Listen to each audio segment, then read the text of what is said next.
아멘. 반갑습니다. 오늘은 2022년 2월 20일 우리 강서 또 제주 가정교회 우리 온라인 오프라인 예배 오신 모든 분들을 진심으로 환영합니다. 아멘. 주중 예배 함께 우리 줌으로 예배 드렸던 문가영님도 같이 예배에 참여하고 있는데요. 환영합니다. 아, 그 캐나다 토론토 가기 전에 마지막 예배라고 저희 함께 지금 참여하고 있다고 우리 그 유튜브 창에 얘기하셔서 제가 잠깐 반응했습니다. 우리 특별히 고생하고 있는 현욱 가족에게 안부를 전하고 싶고요. 그 다음에 우리 제주 가정교회 제자들에게도 안부를 전하고 싶습니다.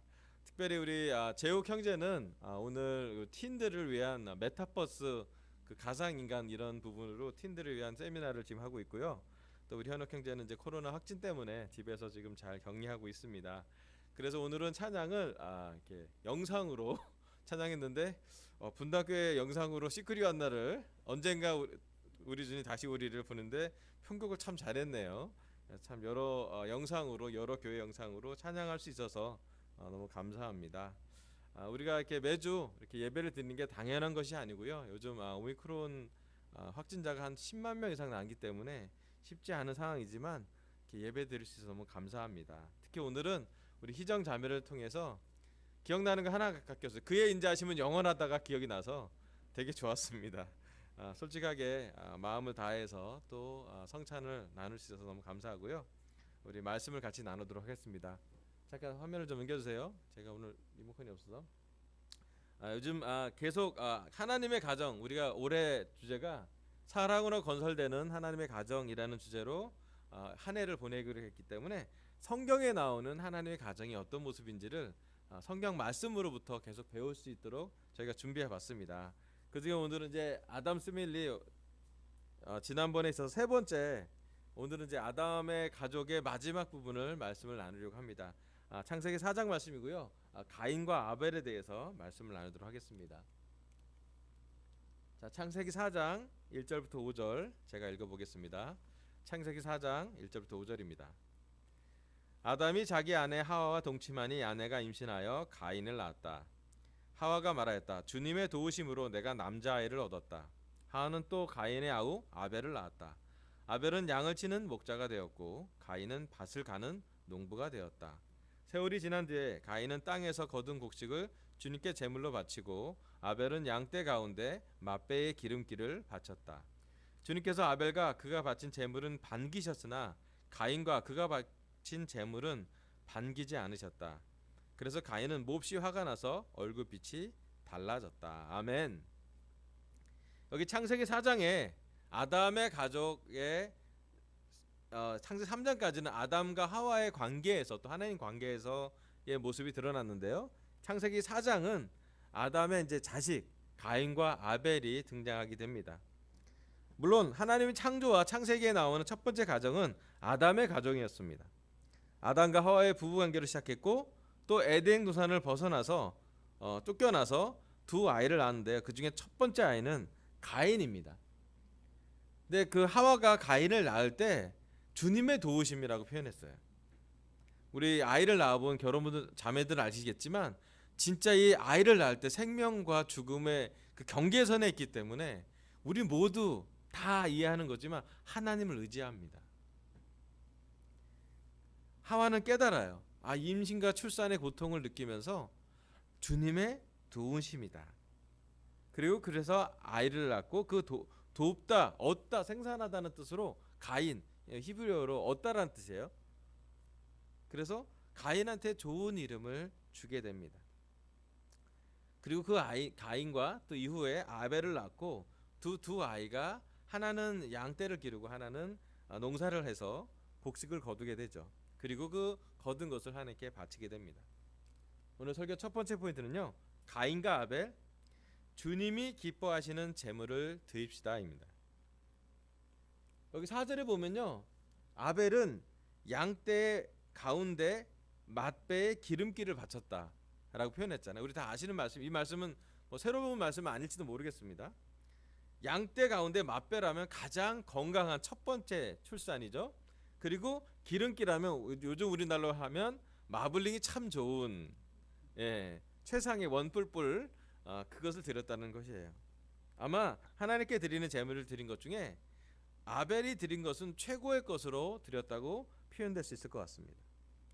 근데 5절은 가인도 곡식으로 제물을 드렸는데 하나님이 그가 바친 제물을 반기지 않으셨대요. 왜 반기지 않으셨는지 좀 써놨으면 우리가 좀 좋았을 텐데 그것은 정확하게 기록되진 않았습니다. 정확한 이유는 찾기는 어려워요. 하지만 많은 성경학자들이 이 성경 이후의 맥락을 볼 때, 흐름을 볼 때 가인의 얼굴빛이 달라졌다고 성경에 써 있잖아요. 그걸 보고 추산합니다. 가인의 예물은 이미 하나님한테 드릴 때부터 좀 태도가 있지 않았을까라고 성경학자들은 추산하고 있습니다. 근데 정확한 잘 모르죠. 가인과 아벨에 관해서 우리는 많은 설교를 이미 들었을 줄 알고 있습니다. 새롭지 않지만 이 말씀을 통해서 하나님의 가정을 세울 때 하나님이 첫 가정인 첫 자녀 가인과 아벨을 통해서 우리와 하나님과의 접점을 찾아보고 우리 또한 하나님의 가정을 함께 만들어 보기 위해서 이 레슨을 분명히 하나님이 준비하셨다고 생각이 듭니다. 특히 하나님께 제물을 드릴 때는 하나님이 기뻐 받으시는 제물을 드리는 것이 지금 이 시간 우리에게 가장 중요한 포인트인 것 같습니다. 왜냐하면 우리가 하나님과 교제하고 관계를 맺을 때 우리가 기뻐하는 것이 아니라 하나님이 기뻐하실 것을 드리는 게 제사의 예물에 하나님께 드린 제물의 기본이라는 것이에요. 물론 우리가 예배 드릴 때도 마찬가지인 것 같습니다. 물론 예배를 드리면 우리도 기뻐집니다. 왜냐하면 영적으로 하나님이 많은 것을 성찬과 찬양과 기도와 설교로 풍성하게 우리에게 허락하시기 때문이죠. 하지만 예배의 중심은 우리가 일주일에 한 번 드리는 이 주일 예배의 가장 큰 중심은 하나님이 기뻐 받으시는 예배를 드리는 것이에요. 우리만 기쁘자고 드리는 것이 아니라 먼저 하나님을 기쁘게 해드릴 때 우리의 기쁨이 따라오는 것으로 볼 수가 있습니다. 창세기 말씀을 통해서 단순하게 우리 스스로에게 물어보기를 하나님 바라세요. 우리의 삶에서, 우리의 직장에서, 우리의 가정에서, 현재 코로나가 있는 환경에서 우리는 과연 아벨처럼 하나님께 제물을 드리고 있는지 하나님은 묻고 싶습니다. 최고의 것, 맛배의 기름기로 하나님께 나아가고 있는지를 하나님은 살펴보기를 바랍니다. 왜 그러냐면요, 역으로 보면 하나님이 우리를 대할 때 늘 맛배의 기름기로 대하기 때문이에요. 우리가 이 말씀을 볼 때 좀 잊지 말아야 될 것은 뭐냐면 하나님이 우리에게 바치는 것만 온 거를 원하는지 아니라 먼저 하나님이 우리에게 주신 게 뭔지를 볼 때가 정말 중요합니다. 하나님이 우리에게 줄 때는 최고의 것을 줬습니다. 아담과 하와를 살리게 할 때 완전한 에코시스템, 아담과 하와가 먹을 것뿐만 아니라 온 짐승과 온 창조물이 다 먹을 것을 함께, 정확히 얘기하면 나중에 우리 60억이 먹을 만한 그런 환경을 구축해 놓으셨습니다. 하나님이 예수님을 보낼 때 온 마음으로 온 정성으로 그의 아들을 보냅니다. 하나님이 우리에게 준 것은 늘 맛배의 기름기로 최고의 것을 우리에게 주셨습니다. 하지만 우리가 자주 그렇게 느끼지 않을 것 같아요. 하나님 최고의 것을 줬는데 왜 제 삶에 고통이 있죠? 하나님 최고의 것을 줬는데 왜 저는 아직 가난을 면치 못하고 있는 거죠? 하나님 최선의 것을 줬는데 왜 나는 지금 이렇게 사는지 우리가 의구심을 가질 때가 많이 있습니다. 네, 저도 공감합니다. 하나님이 최고의 것을 주셨음에도 불구하고 우리 삶에 우리가 원하는 것만큼 아닌 것도 많이 있을 수 있어요. 예수님을 생각해 보십시오. 예수님은 하나님이 최고의 것을 줬다고 했을 때 모든 것을 다 예수님이 원하는 대로 만족하는 상황이 안 된 것도 있었습니다. 그의 제자들을 볼 때도 그랬고 그가 말씀을 전할 때도 그랬고 그가 원하는 이상적인 것을 전달할지라도 사람들의 마음은 때로는 딱딱해지고 고집세지고 불평이 많아질 때도 있었습니다. 이 창세기 말씀을 볼 때 하나님이 아벨에게, 하나님이 가인에게 줬던 것은 무엇인지를 먼저 한번 생각해 보기를 바랍니다. 아마도 다 주셨을 것 같아요. 곡식도 다 주고 또 양떼도 다 주고 주긴 다 줬어요. 다 먹을 수 있도록 허락해 줬고 다 잡아먹을 수 있도록 또 길러 먹을 수 있도록 곡식을 추수해서 먹을 수 있도록 충분하게 줬습니다. 그런데 준 것을 다시 하나님께 다시 바칠 때 인간적으로 생각하면 굳이 하나님이 필요하지 않을 수도 있어요. 왜냐하면 하나님이 다 창조하신 거기 때문에. 10개라면 10개를 다 아벨과 가인에게 하나님 허락하셨습니다. 근데 하나님께 드리는 바치는 그 한 개, 그 한 개가 어떤 것인지 아벨은 최고의 것을 준비했습니다. 희생할 만한 것, 아껴둔 것을 하나님께 드렸어요. 그리고 그렇기 때문에 하나님이 기뻐하셨습니다. 그런데 가인은 그 곡식을 드렸는데 드린 그 곡식을 하나님이 기뻐하지 않았습니다. 왜 그랬을까? 그리고 기뻐하지 않은 하나님을 보고 가인은 화를 냅니다.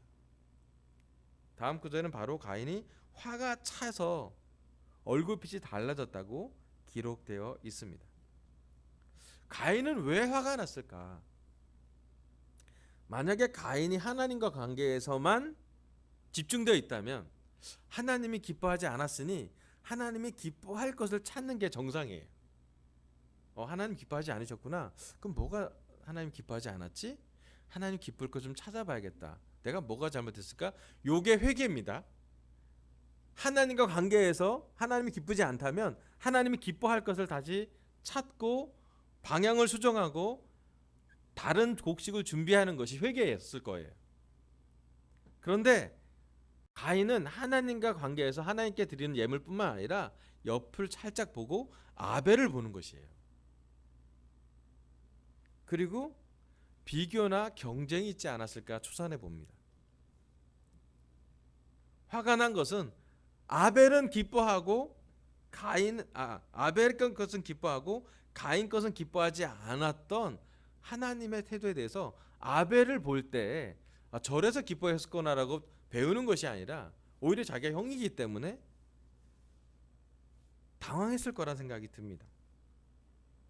가인이 화를 낼 이유는 그 동생 아벨에서 찾은 것이라고 추산해 볼 수 있습니다.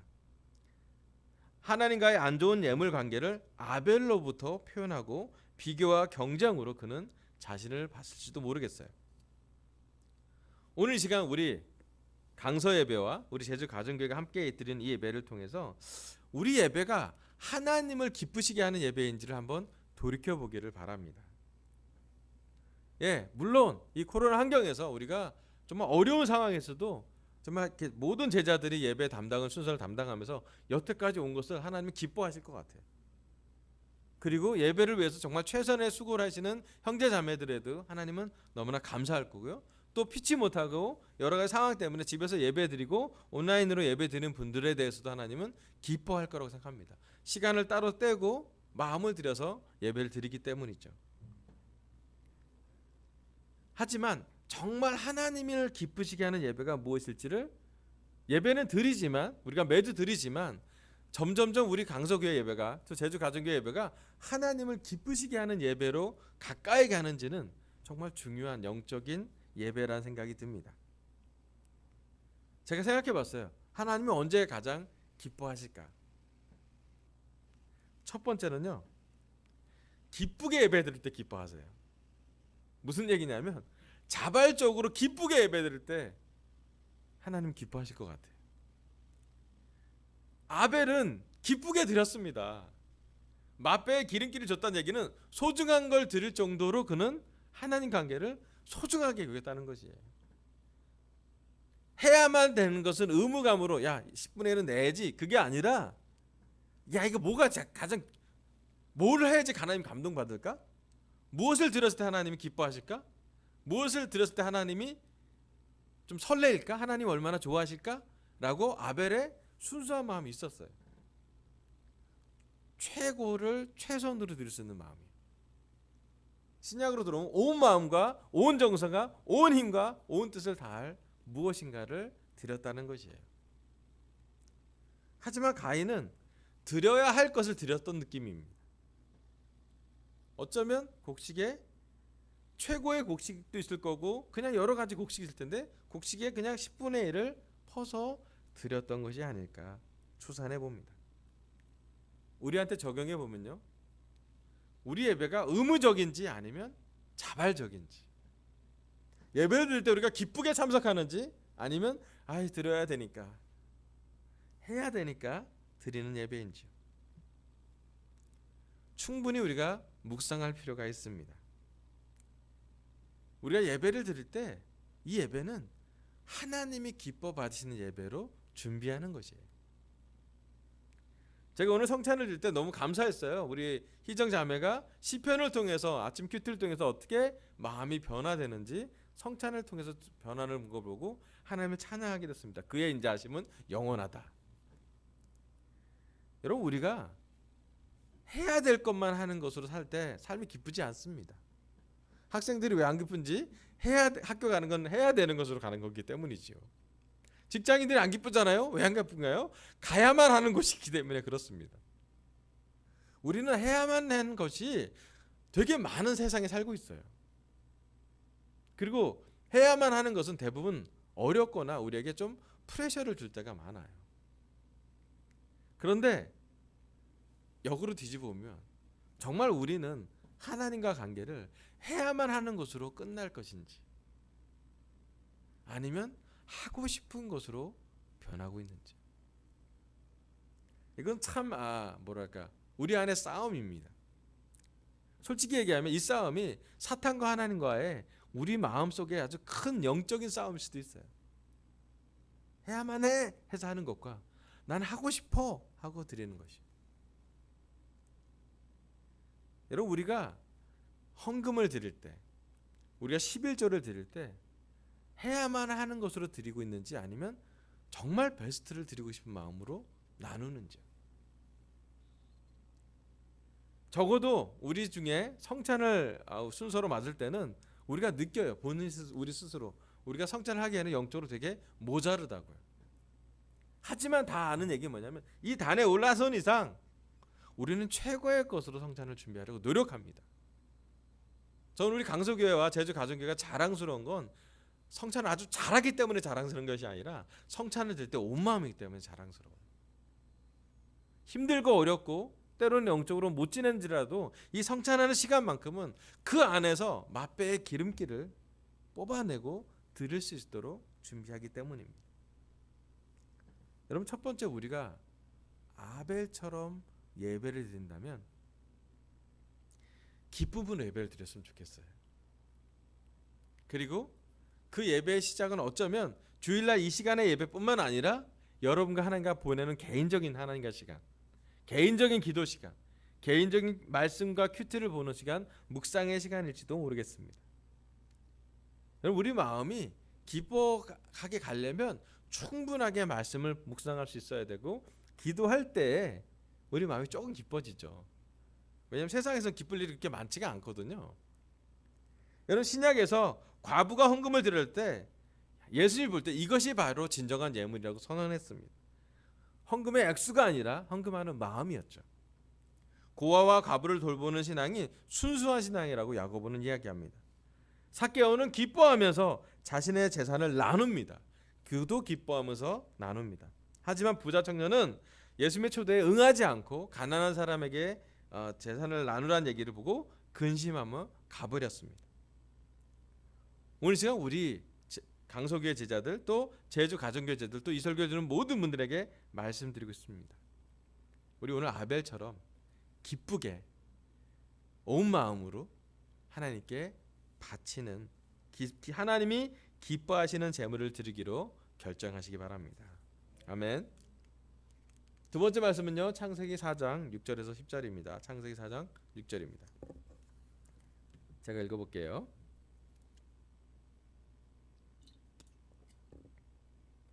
주님께서 가인에게 말씀하셨다. 어찌하여 내가 화를 내느냐? 얼굴빛이 달라지는 까닭이 무엇이냐? 내가 올바른 일을 하였다면 어찌하여 얼굴빛이 달라지느냐? 내가 올바르지 못한 일을 하였으니 죄가 너의 문에 도사리고 앉아서 너를 지배하려고 한다. 너는 그 죄를 잘 다스려야 한다. 가인이 아우 아벨에게 말하였다. 우리 들로 나가자. 그들이 들에 있을 때 가인이 그의 아우 아벨을 쳐 죽였다. 주님께서 가인에게 물으셨다. 너희 아우 아벨이 어디에 있느냐? 그가 대답하였다. 모릅니다. 제가 아우를 지키는 사람입니까? 주님께서 말씀하셨다. 내가 무슨 일을 저질렀느냐? 너희 아우의 피가 땅에서 나에게 울부짖는다. 아멘. 여기 창세기 4장 6절에 보면 하나님은 가인에게 화를 내고 얼굴빛이 달라지는 이유를 묻습니다. 그리고 가인한테 얘기합니다. 너는 올바른 일을 하지 않았다고 합니다. 오늘 설교 두 번째 포인트는요. 죄를 잘 다스리지 않으면 죄가 자라서 죽음에 이른다입니다. 하나님은 가인에게 얘기합니다. 화를 내고 그 화가 그치지 않은 화가 계속 발전되고 있는 가인에게 올바르지 않은 일을 했기 때문에 그랬다고 얘기하고, 그리고 얘기합니다. 죄가 너의 집 문 앞에 도사리고 있다라고 말합니다. 그리고 그 죄가 너를 지배하려고 한다고 표현합니다. 그리고 얘기합니다. 너는 그 죄를 잘 다스려야 한다라고 이야기합니다. 성경 말씀에 죄라는 단어가 처음 나오는 게 바로 여기였어요. 가인이 지었던 것은 죄였습니다. 올바르지 않은 것이었어요. 하나님은 가인이 회개하길 바랬습니다. 근데 가인은 회개하지 않고 시간이 가면 갈수록 죄가 자라는 것을 볼 수가 있죠. 죄가 자라면 어떻게 되는지 야고보서 이렇게 기록되어 있습니다. 야고보서 1장 13절부터 15절. 시험을 당할 때 아무도 내가 하나님께 시험을 당하고 있다고 말하지 마십시오. 하나님께서는 악에게 시험을 받지도 않으시고 또 시험하지도 않습니다. 사람이 시험을 당하는 것은 각각 자기의 욕심에 이끌려서 꿰매에 빠지기 때문입니다. 15절. 욕심이 잉태하면 죄를 낳고 죄가 자라면 죽음을 낳습니다. 아멘. 야고보는 기록합니다. 욕심이 잉태하면 죄를 낳고요. 죄를 졌다는 거죠. 죄를 지은 것을 방치하고 그 죄가 가만히 놔두면 자라고, 죄가 자라면 죽음을 낳는다고 합니다. 이 말씀은 되게 섬뜩한 말씀이에요. 우리가 죄를 다스리지 않자면, 우리가 죄에서 회개하지 않는다면 죄의 속성은 좀 무섭습니다. 죄의 속성은요, 자란다는 것이에요. 죄는 처리하지 않으면 계속 성장합니다. 그게 죄의 속성이에요. 요즘 우리 전 세계가 코로나로 지금 2년 동안 2년이 넘게 온 고생을 하고 있습니다. 대한민국도 보면요, 코로나의 성품이 그래요. 코로나의 성향이 그래요. 가만히 그거를 막지 않으면 무조건 전달이 됩니다. 전염이 됩니다. 아마 우리나라에서 지난 2년 동안 가장 많이 돈을 쓰는 이유는 아마 코로나 때문일 거예요. 가장 많은 사람이 현실적으로 고생을 하는 이유는 아마 코로나라고 생각이 듭니다. 죄랑 코로나랑 좀 비슷한 면이 있어요. 격리하지 않으면, 없애지 않으면 사실은 계속 발전한다는 것이에요. 전염되고요, 그가 자라게 됩니다. 가인은 하나님께 제사를 드렸지만 제사의 어느 부분 중에 그는 죄가 있었고, 제사를 지낸 다음에도 죄가 있었고, 그 죄를 계속 처리하지 않을 때, 죄가 가인의 집 문 밖에 있을 때 도사리는 걸 하나님이 얘기했지만 그는 계속 화를 품고 풀지 않았어요. 우리 화 내본 적 있으시잖아요. 우리 화를 내는 거는 우리 모두 잘 내는 것 같아요. 예전에 형제들만 잘 낸다 그랬는데 아니고, 형제들도 요즘 화 잘 냅니다. 우리. 문제는 화 내고 난 다음에 빨리 회개하는 사람이 있고요, 화 내고 난 다음에 더 화를 부추기는 사람이 있어요. 여러분 참 요즘 느끼는 건 뭐냐면 우리가 정말 어, 세상 현대는 발달하는데요. 감정은 발달하기보다는 더 원초적으로 될 때가 많아요. 여러분 분노를 잘 해결하기 어려운, 심지어 우리 대한민국에 분노 무슨 장애 증후군이라는 질병이 생겼어요. 뿐만 아니라 아마 우리 모두 느끼는 거지만 우리가 분노를 할 때가 있습니다. 분노 자체만 나쁜 것이 아니라 분노하고 나서도 문제죠. 어떤 사람은 자신한테 분노하는 사람이 있고요. 그럴 때는 우울할 때가 많고요. 또 남에게 분노하는 사람은 남을 상처 줄 때가 많이 있습니다. 근데 이 분노를 정확하게 잘 제어하지 않고 분노한 다음에 사과하지 않는다면, 회개하지 않는다면 가인에게 어떤 일이 벌어지는지 일정한 시간이 지나고 둘로 나가자 그럽니다. 여기서 7절하고 8절 가인은 성경학자들이 좀 시간이 좀 많이 걸렸다고 얘기를 합니다. 가인을 들러 보내서 가인이 아벨을 들러 오게 해서 쳐 죽입니다. 인류 최초의 살인이죠. 가족 간의 살인이고요. 또 분노에 의한 살인이라고 표현됩니다.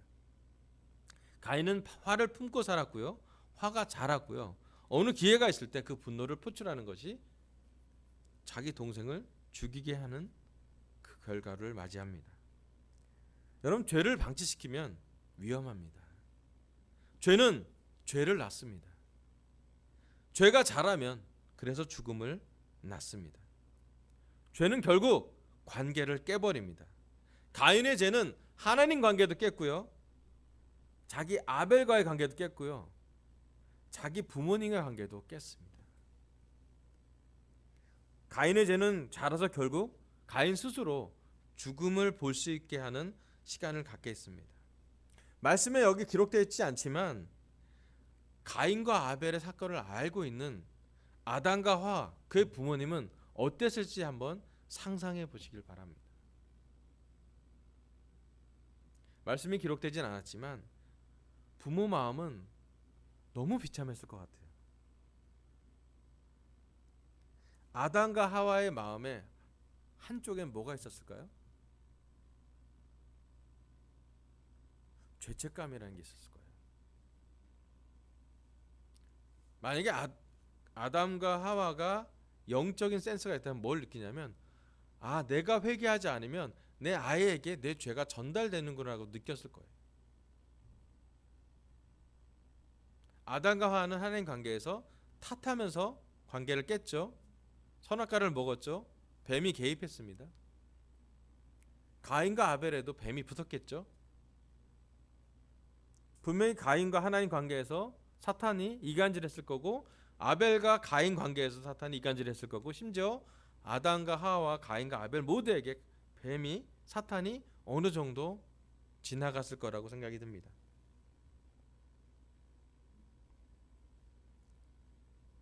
여러분, 이 시간 우리가 죄를 회개하지 않는다면 우리 삶에 어떤 일이 벌어질지를 상상해 보시길 바랍니다. 저는 가끔 그런 생각을 해요. 제가 제자가 안 됐더라면 난 어떻게 살았을까? 제가 계속 죄를 짓고 죄에서 회개하지 않고 그 방황하는 삶으로 틴을 보내고 대학생을 보내고 대학을 갔을지 모르겠지만 보내고 직장을 가고 결혼을 했으면 제가 어땠을까? 물론 지금 삶이 완전히 행복하다고 얘기할 수 없고 좀 어려운 것도 있지만 적어도 제가 죄된 삶을 회개한 것에 대한 감사함은 있어요. 죄가 제 삶에 많이 도사리고 있고 지금도 멀리 있지 않다고 느끼지만 그럼에도 불구하고 죄를 회개할 수 있는 특권을 가졌다는 것은 얼마나 놀라운 삶인지요. 깨어진 관계가 회복되는 걸 보고요. 또 부족하지만 저의 입술과 저의 말을 통해서 누군가의 삶의 죄를 같이 회개할 수 있는 기회를 가진 적도 많아요. 그리고 오늘 이 시간도 우리가 성찬을 나누고 또 이 설교를 하는 동안에 우리의 죄가 회개되기를 바랍니다. 어쩌면 성찬 때 이미 하나님이 예수님을 통해서 우리를 용서해 주셨어요. 중요한 건 우리가 회개하고 기뻐하면 됩니다. 그리고 감사하면 될 것 같아요. 여러분, 오늘 시간 우리가 죄를 같이 가인이 화가 날 때 화난 가인에게 왜 화가 났는지 물어보고 그 가인에게 화를 풀 수 있는 방법을 만약에 아담이 줬다라면 어땠을까? 화가 날 때 어떻게 처리해야 될지를 좀 나눌 수 있는 하와가 엄마로서 따뜻하게 가인에게 내가 주님의 도우심으로 너를 얻었으니 화를 이렇게 극복하면 어떻겠니? 라고 양육했으면 어땠을까라고 생각해 봅니다. 여러분, 특별히 이 설교 듣는 결혼부에게 말씀드립니다. 우리 오늘 남편과 아내가 우리의 죄도 나눌 수 있는 영적인 깊은 대화의 시간이 있으면 좋겠습니다. 말씀도 나누고 기도도 나누고 죄도 나누고 회개도 나누는 그런 관계가 우리의 부부 관계에 영적인 관계가 있으면 좋겠어요. 그래서 나의 약점, 나의 죄도 함께 기도하고 같이 극복하는 것이 부부이고, 그렇게 했을 때 천국까지 가는 동반자로서의 역할을 했으면 참 좋겠습니다. 먹고 사는 문제도 되게 중요하고 직장도 중요하고 집에 설거지도 중요하고 빨래도 중요합니다. 하지만 이러한 영적인 대화로 천국까지 같이 가시는 영적인 사랑으로 건설되는 하나님의 가정이 되기를 바랍니다. 이 설교를 듣는 청년분들에게 말씀드리고 있습니다. 우리 싱글에게 죄를 나눌 수 있는 깊은 관계가 필요한 것 같아요. 내가 어떤 게 화가 나는지, 내가 어떤 것이 자꾸 걸려 넘어지는지, 내가 예배를 드리지만 예배를 드림에도 불구하고 내가 왜 기쁘지 않은지, 크고 작은 것을 나눌 수 있는 관계는 혼자만의 관계로 좀 어려울 것 같아요. 가까운 형제, 가까운 자매, 그들과 함께 영적인 시간을 보내며 그 마음을 같이 나누는 시간이 필요하다고 생각합니다. 죄를 잘 다스리지 않으면 죄가 자라서 죽음에 이른다고 합니다. 우리는 죄에서 회개하고 천국까지 같이 갈 수 있도록 구원받는, 또 구원을 이루어가는 모든 제자들이 되길 간절히 바랍니다. 아멘. 마지막 말씀입니다. 창세기 4장 11절부터 15절이요. 이제 내가 땅에서 저주를 받을 것이다. 땅이 그 입을 벌려서 너의 아우의 피를 너의 손에서 받아 마셨다. 내가 밭을 갈아도 땅이 이제는 너에게 효력을 더 나타내지 않을 것이다. 너는 이 땅 위에서 쉬지도 못하고 떠돌아다니게 될 것이다. 가인이 주님께 말씀드렸다. 이 형벌은 제가 짊어지기에 너무 무겁습니다. 오늘 이 땅에서 저를 쫓아내시니 하나님을 뵙지도 못하고 이 땅 위에서 쉬지도 못하고 떠돌아다니게 될 것입니다. 그렇게 되면 저를 만나는 사람마다 저를 죽이려고 할 것입니다. 15절, 주님께서 그에게 말씀하셨다. 그렇지 않다. 가인을 죽이는 자는 7갑절로 벌을 받을 것이다. 주님께서는 가인에게 표를 찍어 주셔서 어느 누가 그를 만나더라도 그를 죽이지 못하게 하셨다. 아멘. 가인은 살인의 죄를 지었지만 그래서 하나님께 형벌을 받습니다. 그런데 가인은 그 형벌이 너무 가혹하다고 생각했지만 땅에서 떠돌아다니는 형벌을 받았어요. 오늘 설교 세 번째 포인트는요, 하나님은 가인을 죽이지 못하게 하셨답니다. 가인은 아벨을 죽였어요. 하지만 하나님은 가인을 죽이게 하지 않으십니다. 하나님은 가인에게 아담과 하와와 똑같은 방법으로 대하십니다. 살인은 했지만 그를 죽이지 않습니다. 그리고 가인이 어느 누구를 만나도 가인을 죽이지 못하게 막으셨어요. 표를 주어서, 어떤 표를 줬는지 모르겠지만 가인에게 자기는 살인을 했지만 가인에게 살인하는 것을 못하게 막으셨어요. 창세기 3장과 4장은 연결됩니다. 창세기 3장에 아담과 하와가 선악과를 따먹고 하나님의 관계를 끊어버렸지만 그 안에 가죽 옷을 입혀서 하나님은 은혜를 주시죠. 가인과 아벨도 마찬가지예요. 하나님은 가인이 살인의 죄를 지었지만 가인을 죽이지는 않으십니다. 은혜를 남기시죠. 하나님 아버지를 둔 가정은 이렇게 은혜를 남깁니다. 오늘 우리가 사랑으로 건설되는 가정, 하나님의 가정을 만든다면 이러한 하나님을 깊게 묵상할 필요가 있습니다. 하나님은 가인을 죽이지 못하게 하셨고 은혜를 남기셨습니다. 여러분, 지금 우리가 사랑으로 건설된 하나님의 가정을 만든다면 이러한 하나님을 기억하면 좋겠습니다. 은혜를 남기신 하나님이요. 가죽옷을 남기시고요. 은혜를 남기시는 하나님을 기억하면 좋겠습니다. 오늘 하나님은 저희 입시를 통해서 최초의 가정 아담스 패밀리 세 번째로 가인과 아벨에 대해서 말씀을 나누게 했습니다. 첫 번째, 가인과 아벨, 주님이 기뻐하시는 제물을 드리기로 결정합시다. 우리 아벨처럼 맛배의 기름기, 온 마음으로 하나님이 기뻐하시는 제물, 즉 우리가 기뻐하면서 하나님께 예배를 드리는 그런 결정을 드리기로 했으면 좋겠습니다. 두 번째, 죄를 잘 다스리지 않으면 죄가 자라서 죽음에 이른다고 합니다.